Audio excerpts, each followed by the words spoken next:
You'll need refrigerated biscuit dough, brown sugar, butter or margarine, white sugar, and cinnamon.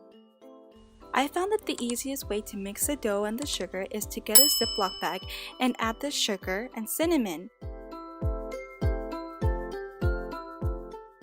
And then shake to mix the sugar and cinnamon.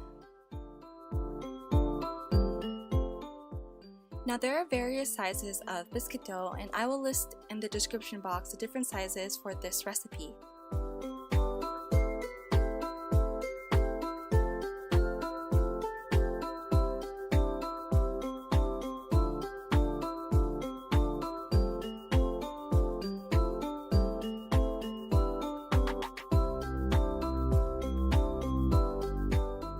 Then you're going to cut the dough into quarters.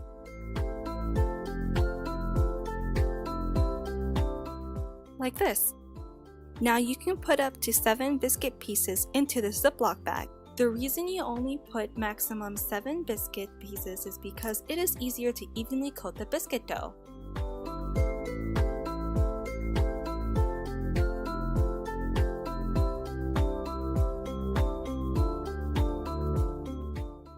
Then grab a pan and arrange the pieces in the bottom of the pan, layering the biscuit dough.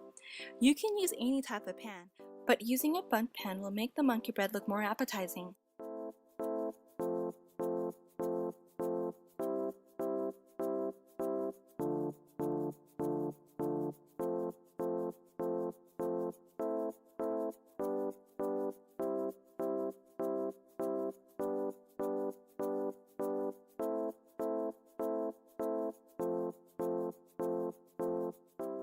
So when you're finished layering the dough, set that aside.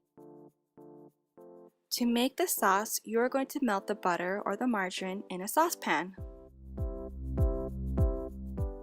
So when the butter or margarine is completely melted, add the brown sugar.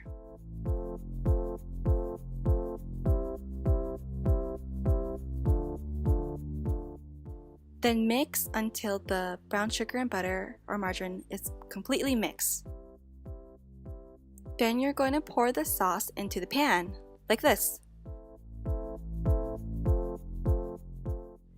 Bake at 350 degrees Fahrenheit for 35 minutes. Soon your house will smell so good.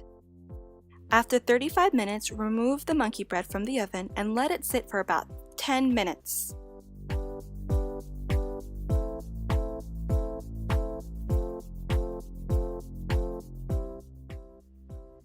Then grab a plate and place the monkey bread on it. Doesn't it look really good? You can now pull apart the pieces or wait for at least an hour or best overnight to cut the bread, which I like doing. I want to thank all my subbies who have supported and encouraged me. I look forward to 2013 with you guys. Don't forget to subscribe. Bye guys!